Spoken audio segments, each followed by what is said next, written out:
कोमल और साक्षी दो बहनें थी। कोमल की शादी एक बहुत ही अमीर घर में हुई थी, वहीं सोनाक्षी की शादी गरीब परिवार में हुई थी। दोनों ही बहनों में बड़ा प्यार था। ऐसे ही एक दिन कोमल सोनाक्षी को फोन करती है और उससे बोलती है, कैसी हो मेरी बहन तुम? मैं ठीक हूँ, तुम बताओ। मैं भी बढ़िया हूँ। बहुत दिन हो गए हैं तुमसे मिले हुए। हाँ, सोच रही हूँ कुछ दिन तुम्हारे पास रहने के लिए आ जाऊं। ये तो बहुत खुशी की बात है, आ जाओ। मेरा भी तुम्हारे साथ थोड़े दिन मन लग जाएगा।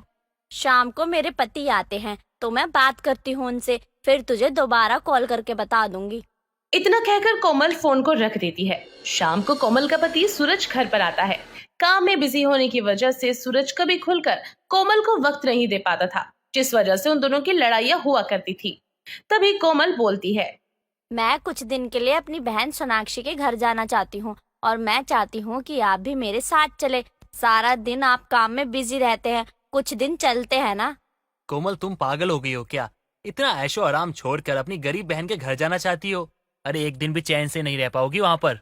जी ऐसा कुछ नहीं है, बस आप मेरे साथ चलिए ना। आज तक मैंने आपसे कुछ नहीं मांगा, एक बार बस मेरे साथ चल लीजिए। ठीक है, तुम्हें जो करना है ना तुम करो, चलूंगा तुम्हारे साथ। जहाँ एक तरफ कोमल सूरज को अपनी गरीब बहन के घर जाने के लिए मना लेती है, वहीं दूसरी तरफ सोनाक्षी अपने पति जतिन से बोलती है, जी सुनिए ना, मेरी बहन कुछ दिनों के लिए हमारे घर पे रहने आ रही है। वैसे तो हमारे हालात किसी से छुपे ही नहीं है कि हम कितने गरीब हैं, लेकिन फिर भी हमसे जितना हो सकेगा हम करेंगे ताकि वो खुश रहे। सोनाक्षी, अगर तुम उन लोगों को ना ही कर देती तो ज़्यादा अच्छा होता। वो लोग आकर हमारा मजाक ही बनाएंगे। जी ऐसा कुछ नहीं है, मेरी बहन ऐसी नहीं है, आने दो। अमीर बहन जब गरीब बहन के घर आएगी ना तो उसकी मेहमान नवाजी देखकर उसको हमेशा याद करेगी और हर बार मेरे ही पास आएगी छुट्टियां मनाने के लिए।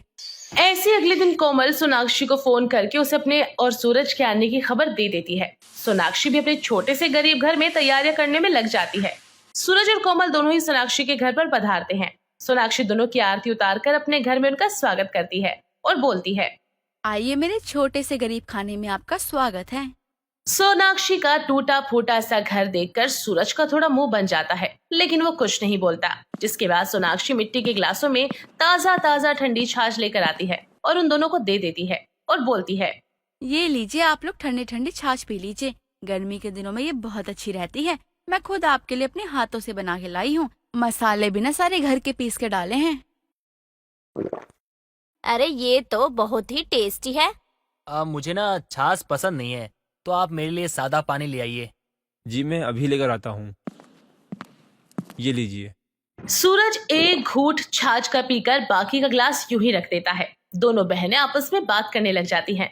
जतिन भी सूरज से बात करने की कोशिश करता है, लेकिन अपनी अमीरी का मारा सूरज जतिन से ढंग से बात नहीं करता। रात का वक्त हो जाता है। सोनाक्षी फटाफट से चूल्हा जलाती है और उस पर दाल चढ़ा देती है, जिसके बाद वो चावल और आलू का चोखा बनाती है। जतिन जमीन पर एक सुंदर सी चादर बिछा देता है और कुछ बर्तन जो ज्यादा बेहतर हालत में नहीं थे वो उन चादरों पर उसे सजा देता है। सोनाक्षी सभी को दाल भात चोखा परोसती है, जिसे देखकर जतिन कहता है, ये क्या बनाया आपने? सिर्फ दाल चोखा और सलाद का है, और कोई सब्जी नहीं बनाई क्या? और रोटी पे घी भी नहीं लगा हुआ है। जी हम गरीबों के घर में जितना था हमने उससे ज़्यादा किया।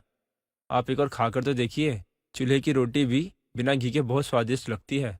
सूरज, क्या तुम भी? अरे एंजॉय करो ना, देखो कितनी प्यारी खुशबू आ रही है इस खाने की, और तुम हो कि सलाद और घी ढूंढ रहे हो। डिलीशियस, अमेजिंग, इतना अच्छा खाना तो 5 स्टार होटल में भी नहीं मिलता है। सच में मजा आ गया खाना खाकर।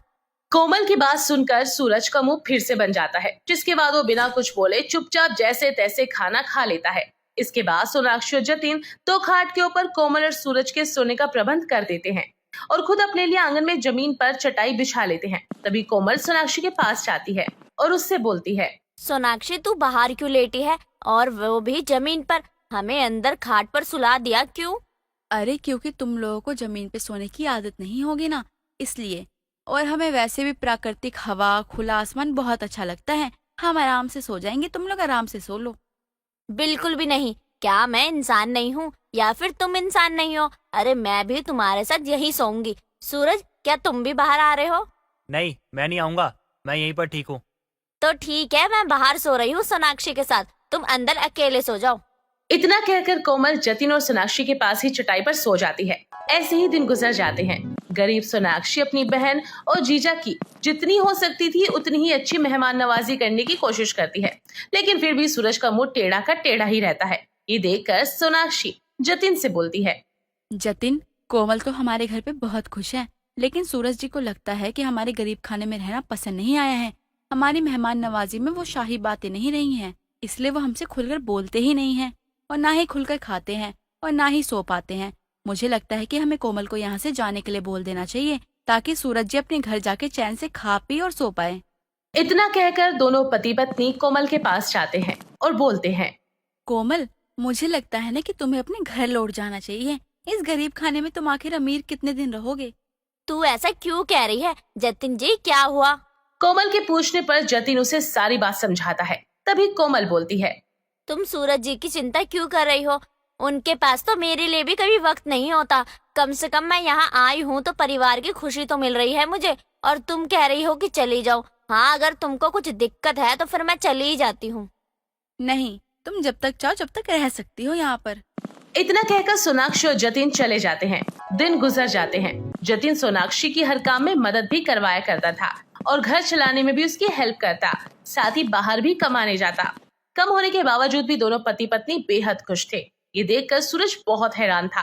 ऐसे ही एक दिन सूरज जतिन के पास जाता है और उससे बोलता है, जतिन, मैं तुमसे ना बहुत ज्यादा कमाता हूँ। मेरे घर में सुख सुविधा की कोई कमी नहीं है, लेकिन मैं अपनी पत्नी को समय ही नहीं दे पाता। लेकिन जब से मैं यहाँ आया हूँ, मैं देख रहा हूँ तुम दोनों पति पत्नी हर एक चीज एक साथ करते हो और एक दूसरे से ना कोई शिकायत है और ना ही कोई दिक्कत। क्योंकि मैं बहुत अच्छे से जानता हूँ कि मेरी पत्नी सारा दिन कितना काम करती है। पानी भर कर लेकर आती है, जंगल से लकड़ियाँ लेकर आती है, सारा दिन चूल्हे पर अपने हाथ जलाकर मेरे लिए खाना बनाती है। लेकिन तुम्हारे घरों में सारा काम नौकर करते होंगे। तुम सारे दिन ऑफिस में बिताते हो, जो थोड़ा बहुत टाइम बचता भी होगा उसे तुम लोग मोबाइल चलाने में बिता देते हो। तुम्हें पता है, गरीबों का सबसे अच्छा फ़ायदा यही है कि पति पत्नी बेशक से कम खाते हैं, लेकिन उनके रिश्ते में प्यार और वक्त की कोई कमी नहीं होती। हर सुख दुख के साथ ही होते हैं। मेरे दोस्त, एक बार हमारी तरह जीकर देखो, फिर 2 दिन में तुम अपनी 2 साल की जिंदगी जी लोगे। जतिन की बातें सुनकर सूरज कोई जवाब नहीं देता और वहाँ से चला जाता है। रात को जैसे ही सोनाक्षी और जतिन बाहर सोने के लिए जाते हैं, तभी सूरज उन्हें रोकते हुए बोलता है, अरे कहाँ जा रहे हो आप लोग हमें छोड़कर? कहीं नहीं, बाहर सोने के लिए जा रही हूँ। क्या हुआ बताइए? कोई कहीं नहीं जाएगा। हम चारों ना घर के अंदर ही सोएंगे, और अगर आप लोग बाहर सोना चाहते हो तो हम चारों बाहर सोएंगे। हम अमीर है तो क्या हुआ, आप हमारे साथ भेदभाव करोगे? कोमल, अपना तकिया चादर उठाओ, हम भी सोनाक्षी और जतिन के साथ बाहर सोएंगे, तारों की छाव में। सूरज की बात सुनकर सभी मुस्कुरा पड़ते हैं, जिसके बाद सभी लोग तारों की छाव में लेट जाते हैं और रात भर खूब बातें और हंसी मजाक करते हैं। अब सूरज चूल्हे की रोटी का भी मजा लेता और मिट्टी के बर्तनों की खुशबू से अपना दिल खुश करता। सूरज का ये बदलाव देखकर कोमल को बहुत अच्छा लगता है। कुछ दिन बाद सूरज और कोमल वापस अपने घर आ जाते हैं। तभी सूरज बोलता है, कोमल, मुझे माफ कर दो, मैं ज्यादा बिजी रहता हूँ, जिसके कारण मैं तुम्हें समय नहीं दे पाता। जब मैं सोनाक्षी और जतिन के घर गया तो उनके घर में गरीबी के साथ उनका प्यार देखा ना मैंने, तो मुझे एहसास हुआ कि एक पति से पैसा कमाने के लिए नहीं होता है, वो अपनी पत्नी का साथ और समय दोनों देने के लिए होता है। पैसा तो कोई भी कमा सकता है, घर कोई भी बना सकता है, लेकिन जो अपनी पत्नी को रानी बनाकर घर के अंदर रखता है ना, वही मर्द मर्द होता है। और आज से मैं तुमसे वादा करता हूँ, आज के बाद मैं तुम्हें ना अपनी जिंदगी का सारा समय दूंगा। हाँ, कुछ काम के लिए भी निकालूंगा, लेकिन ज्यादा समय तुम्हें ही दिया करूंगा। सूरज की बात सुनकर कोमल बहुत खुश हो जाती है और उसे गले लगा लेती है। इस तरह अब अमीर गरीब के घर मेहमान बनकर जाते तो गरीब अमीर के घर मेहमान बनकर आते और आपस में प्रेम बढ़ाते।